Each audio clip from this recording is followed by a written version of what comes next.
Alright, good morning everyone. I'm Mike Smith, and along with my friend David Sandeman, we're here to dive into the closure of a small Japanese university, referred to here as University W. Also, we're going to look into the impact to those connected to it. So, this isn't just a story about one university shutting down. It's a broader narrative on the challenges faced by higher education in Japan, and to be honest, globally, in a time of market-driven reforms and declining enrollments due to declining birth rates. So, when universities close, it forces us to think about the bigger forces shaping education. In Japan, a few decades of neoliberal, market-driven policies have turned a once supposedly meritocratic system into a competitive sink-or-swim environment aimed at boosting economic efficiency.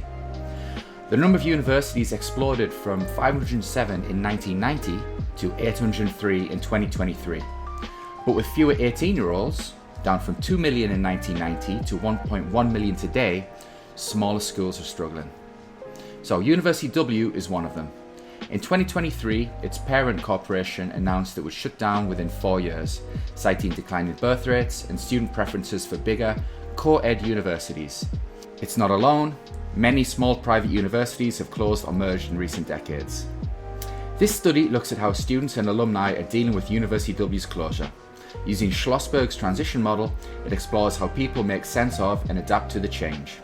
The goal is to understand the human impact of these closures and spark conversations about more balanced and inclusive educational policies. To do so, we address the following research question.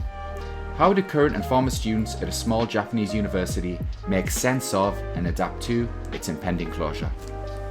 Thanks, Mike. Around the year 2000, Japan shifted its education system to follow a market-driven, outcome-focused model rooted in neoliberalism and new public management. New public management treats everything, including education, as a business, driven by three core principles: management, measurement, and marketization. This means less state control, more focus on results and performance metrics, and competition between institutions, with the market deciding winners and losers. For Japanese universities, this has brought pressure to innovate, diversify funding, and partner with industries. Public universities were turned into corporations in 2004, with operational funding cut by 1% annually and grants reduced by 3%. These changes have forced institutions to compete for resources and students, but success often favors large, well-funded universities with better infrastructure and brand recognition. Smaller colleges, on the other hand, face an uphill battle. Limited budgets, weaker reputations, and fewer resources make it hard to survive in a system designed for competition. These challenges can create a cycle of struggle and potential closure. The loss of small universities doesn't just impact education. It affects social connections and cultural hubs, leaving students, alumni, and staff feeling disconnected and adrift. Cheers, Dave. Okay, so getting on to how we actually analysed our data, our conceptual model was Schlossberg's transition model. So, of course, losing one's alma mater is a major life change. So Schlossberg's model offers a framework for understanding how people process significant life events. So transitions here are defined as any event or non-event that alter one's relationships, routines, assumptions, and roles, and simultaneously requires new patterns of behaviour that may or may not be effective. What makes this model unique is its focus on the individual's perception of the change. According to Schlossberg, the meaning of a transition is determined by the person experiencing it, making the approach highly personal and nuanced. So transitions can be categorized into three broad types. Anticipated transitions, which, as you expect, events expected to happen like graduating or starting a new job. Unanticipated transitions, so these are sudden, unexpected events like losing a job, or in this case, the closure of university. And non-event transitions, so anticipated outcomes that don't occur, such as not receiving a promotion or failing to graduate. So, the close of University W falls under unanticipated transitions, creating challenges for everyone connected to the system. Okay, so now we've determined the type of transition, we need to break down the 4S system. So, Schlossberg's model organizes coping resources into 4 categories, known as the 4S's. So number 1 is a situation. So what triggered the transition? In this case, external factors like decline in enrollment and broader policy pressures, such as those described by Dave, led to University W's closure. Next, we move on to the self. This refers to an individual's internal resources like their personality, values, resilience, and so on. The stuff that influence their ability to cope. 3 is support. So these are the external resources available, such as the university community, alum networks, and college services. And finally, we have strategies, actions that individuals take to manage the situation, such as problem solving, reframing the event, or seeking emotional support. So Caruso highlights that people who use multiple strategies to cope are generally more successful in navigating transitions, which makes sense. For those affected by University W's closure, these strategies might include leaning on social networks, seeking professional guidance, or finding ways to reframe the loss. We thought it was important to understand different perspectives. Of course, people experience transitions differently depending on their life stage, connection to the institution, and so on. So, we couldn't really do it longitudinally because of the nature of the study itself, but what we could do is take a longitudinal perspective in terms of current students, recent graduates, and long-term alumni. So, current students, these are the individuals that face immediate concerns like graduating on time, planning their next step. So their testimonies reveal the short-term coping strategies and immediate emotional reactions. Recent grads, a little bit more nuanced. This group reflects on how the closure impacts their early careers and relationship with the university. So their insights highlight the transitional phase from education to employment, known as the Shakaijin transition in Japan. And finally, long-term alum. These individuals often focus on the university's legacy and traditions, providing a broader perspective on the university's place in their lives and community. So as you can see, Schlossberg's model is a great fit for this research because it really captures the complexity of experiences. However, there is limited literature applying her framework to university closure. Previous studies like Caldwell's exploration of US college closure emphasized the importance of community relationships and the emotional toll of such events, while more recently, Caruso examined the impact of closure on university staff, finding that transparency and institutional support were often lacking. So, given the scarcity of research in this area, especially in Japan, our study aims to fill this gap by shedding light on how individuals process and adapt to the closure of a university. Thanks, Mike. Well, to help you guys understand the background, we'll just give you a brief overview of University W, its history, its reputation, and its challenges. Located in Western Japan, University W offers liberal arts degrees and is part of an escalator gakko system. This means students can move through affiliated schools without entrance exam.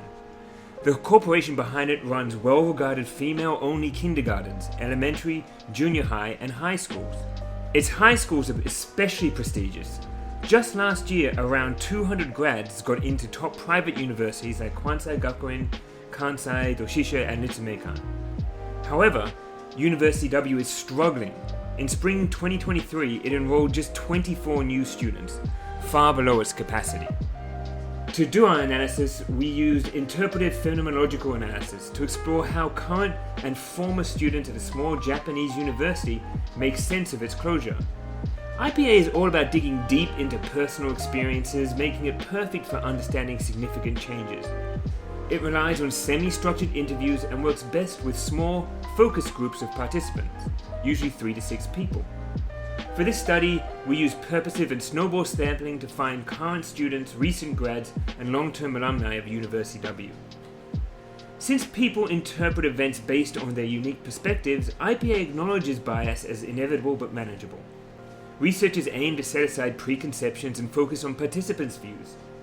We keep reflexive diaries to track how our own thoughts might influence the process. So, what we did is we conducted 60 to 90-minute interviews giving participants full transparency about the study, their rights, and confidentiality. They provided pseudonyms, and we followed ethical guidelines to ensure their comfort and safety. Interviews were recorded and transcribed, including non-verbal cues like laughter or pauses. Following Smith et al.'s 2022 7-step IPA process, we started by immersing ourselves in the first transcript, noting descriptive, conceptual, and linguistic details. We developed experimental statements capturing what mattered to participants, then looked for connections across these statements to create themes. After repeating this process for all cases, we identified group-level themes, comparing and contrasting shared experiences. This method helped us deeply understand how people navigate and interpret the closure of their university, offering valuable insights into the human side of higher educational challenges. Thank you, Dave. Okay, so in terms of unpacking ongoing transitions, i.e. our results section, we break it down into the 4S system. So, beginning with the situation, we notice the market tensions and institutional entropy. So, using Schlossberg's model, we explore group-level testimonies reflecting the external triggers and stresses experienced by stakeholders as they navigate University W's closure. So, within the framework of new public management, which, as Dave mentioned, prioritizes competitive efficiency and market demand, current students' reflections reveal how the invisible hand of capitalism, the Adam Smith metaphor, though not explicitly mentioned, shapes perceptions of the university's decline. As Ball et al. Argue, students' decision-making is influenced by the right course and institution. While University W used to be a very prestigious women's university, according to Elizabeth, its single-gender enrollment model, as described by Mary, niche majors, as described by Harry, and decline appeal, as described by Takara, signify the institutional entropy. In Japan's increasingly neoliberal education system, restricting female-only tracks for liberal arts degrees narrows career options, making it natural for students to seek institutions offering diverse, market-aligned programs. Recent graduate Rika and long-term alum Elizabeth also cite inadequate advertising as a factor in the university's diminished visibility. A lack of effective branding compounds the institution's decline competitiveness, reinforcing consumer apathy. From a Foucauldian perspective, university advertising is not just a tool for visibility, but a mechanism for embedding neoliberal subjectivities. Marketing shapes students into rational, competitive consumers of education, and ineffective campaigns diminish University W's perceived value. These accounts underscore pragmatic understanding of University W's position in Japan's social Darwinist, survival-of-the-fittest academic landscape. Rika highlights weak branding as a key factor, while Elizabeth and Maria's reflections acknowledge broader systematic pressures. Together, these insights illustrate the challenges small-scale cultures face in an increasingly hierarchized higher education sector, where stagnation leads to closure. In terms of the self, meanwhile, we see how students and alum process and rationalize loss. Current students like Harry, Mary, and Takara express immediate sadness, feeling the loss of the university as a community and a space for identity. Harry reflects on how they won't be able to return to meet their teachers, while Takara feels for future students who won't have the same experience. Rika, a recent graduate, shows a more indifferent attitude, stating that she and her peers don't really care much about the closure. For Elizabeth, a long-term alum, the initial sadness fades and she focuses on how the closure might affect future career competition. Maria, another alum, expresses no strong emotions, seeing the university's closure as part of a transactional relationship. These varying responses show how the loss is processed differently at different stages. Current students mourn the loss of community that helped them form identities, while graduates and alums shift to a more pragmatic view. Rika's indifference represents a distancing process, while Elizabeth and Maria's rational response reflect a career-focused mindset, common in neoliberal society. Their responses also highlight the transitions from grief to acceptance of the closure and a recognition of the market-driven forces that led to the university's downfall. Next, in terms of support, we noticed commercialized guidance through the transition. So this theme explores how external resources, such as university faculty and community, influence students' processing of University W's closure. Current students like Mary and Harry benefit from close, supportive relationships with teachers and small class sizes, which provide personalized guidance as they face the emotional and logistical challenges of the transition. However, concerns about academic support and integrity arise as the closure's timeframe limits the university's ability to grant credits. In contrast, Takara expresses self-reliance, seeing herself as responsible for her academic progress. Takara's perspective, meanwhile, aligns with the neoliberal emphasis on individual responsibility over collective support, reflecting a broader shift in higher education towards personal autonomy. While she feels unsupported, it might also reflect her choice to rely on herself rather than institutional resources. Rika suggests that faculty might lower standards to help students graduate, raising concerns about the balance between alleviating student challenges and maintaining academic rigour. This concern underscores the pressures of the new public management model, where universities are increasingly focused on producing market-ready graduates and commodifying education as a transaction. Maria, a long-term alum, observes the university's shift from community-oriented ethos to a more commercialised one, as seen in the treatment of the reunion committee. This shift reflects broader concerns about the commercialisation of education, where the institution prioritises financial gain over community building. Maria's frustration with the alumni committee's exploitation highlights the growing transactional nature of the university's operation. Rika further critiques the university's narrow focus on tourism and job hunt support, showing how the university's commercial approach limits the scope of its support, focusing on sectors that align with its economic interests, leaving students pursuing other careers marginalised. Meanwhile, Takara's seemingly indifferent response to career-centred guidance reveals a shift in responsibility towards students themselves, as the university encourages students to seek external support. Finally, the strategy or proactive suggestions for circumventing closure. This theme examines the coping strategies employed by long-term alums, recent grads and current students in response to University W's closure, focused on their proposals for institutional, economic and pedagogical reforms. These proactive strategies reflect a desire to modify or manage the situation through problem solving and reframing.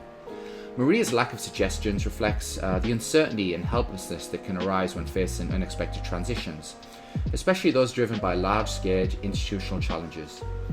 Elizabeth's call for significant structural changes, while practical, may appear idealistic given the reality of University W's precarious position. On the other hand, Rika and Takara suggest economic incentives such as financial aid or lower tuition fees, which they see as ways to attract more students. These suggestions align with a utilitarian approach to problem solving, focused on the immediate economic factors that could alleviate University W's enrolment issues. However, while these solutions are plausible, they fail to address the systematic challenges small-scale schools face in an increasingly competitive educational market. Meanwhile, Harry's suggestion for open classes could have served as a marketing strategy, offering transparent engagement with the community and showcasing the university's value. Mary's proposal for increased volunteer activities suggests a way for University W to integrate more meaningfully with its local context, preparing students for the workforce while promoting the institution as socially responsible. These ideas highlight a desire for the university to emphasise practical skills and community involvement, which might have helped position it more competitively within the overall educational market. However, as Rika and Harry suggest us focus on skill building, such as language and computer skills, they reflect the growing trend of colleges prioritising employability and economic productivity over broader educational goals. In the knowledge economy, where students are viewed as human capital, the emphasis on skill development aligns with the expectations that individuals manage their careers as businesses. These proposals reflect the broader economic imperatives that shape educational success, narrowing the definition of success to economic productivity. Cheers, Mike.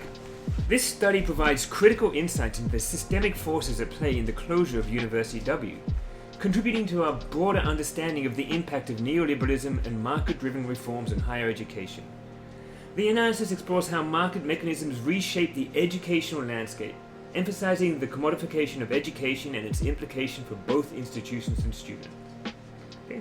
So, one major point is the market mechanisms and the commodification of education. So at the heart of this study, we see the shift in the role of universities from educational institutions to service providers in a competitive neoliberal marketplace. As educational institutions are increasingly viewed as businesses, they are forced to adapt to market demands, where students are seen as consumers. This consumer-driven model encourages institutions to prioritize economic productivity and employability, reducing education to a transaction focused on producing human capital rather than fostering epistemic diversity. University W's closure exemplifies this shift, as its inability to compete within the oversaturated Japanese higher education market ultimately led to its decline. The second major point was neoliberalism's impact on education as a public good. So, what we can see here is the damaging effects of neoliberalism, particularly the influence of new public management on the preservation of educational institutions. The focus on financial viability and economic outcomes over academic quality and community engagement erode the foundational role of universities as public goods. This process, which commodifies both academic credentials and students themselves, reflects broader global trends in higher education, where the market determines the survival of institutions based on their ability to deliver measurable economic outcomes. The third major point that came out of this study was the role of stakeholders in navigating institutional change. While the findings are based on a small sample of stakeholders at University W, they provide valuable insights into the way students, alumni, and faculty navigate the impending closure. Current students express sadness and loss, particularly around the disruption of their community, while alumni adopt a more pragmatic, career-focused outlook. This shift in perspective from emotional attachment to economic rationalization illustrates the growing subjectification of students as economic actors in a neoliberal system. The study underscores the importance of institutional support, with close student-teacher relationships providing some emotional stability during this transition. However, concerns over academic integrity and the transactional nature of university support highlight the challenges of maintaining educational values in a market-driven environment. Our fourth major impact from the study was the notice of proactive strategies for institutional survival. Participants in the study also suggested strategies to avoid the closure of the university, including structural reforms, financial incentives, and pedagogic changes. Proposals such as lowering tuition fees, increasing scholarships, offering open classes, and emphasizing skill-based learning reflect a practical approach to addressing the institution's decline. However, these suggestions also reveal the limitations of economic incentivization in the face of broader systemic issues. While financial strategies may provide short-term relief, they fail to address the deeper challenges posed by marketization and the commodification of education. Our fifth major point was the implications for educational preservation and future research. So this study calls for a critical rethinking of how universities are structured and evaluated within a neoliberal framework. It emphasizes the need for more qualitative research that explores the lived experience of those affected by university closures, highlighting the importance of idiographic accounts in understanding the complex realities of institutional decline. By amplifying diverse voices, future research can offer more nuanced solutions for the preservation of educational institutions before they are forced into irreversible decline. Cheers, Dave. So, in conclusion, the closure of University W serves as a microcosm of the larger challenges facing higher education in a neoliberal world. The study reveals how market forces, economic rationality, and the commodification of education shape the narrative surrounding institutional survival and the broader sociological impact of university closures. It also calls for further exploration of these dynamics to develop strategies that can help safeguard the future of higher education, and ensure it remains a space for intellectual and social growth, not just economic production. If you found our presentation interesting, please feel free to reach out to us in the future, and we'll guide you to the study from which this presentation was drawn, which will hopefully be published in the first half of 2025. Apart from that, thanks for your attendance, and from both Dave and I, we hope you have a great time at the conference, and we hope to bump into you soon. Okay, thank you. Bye.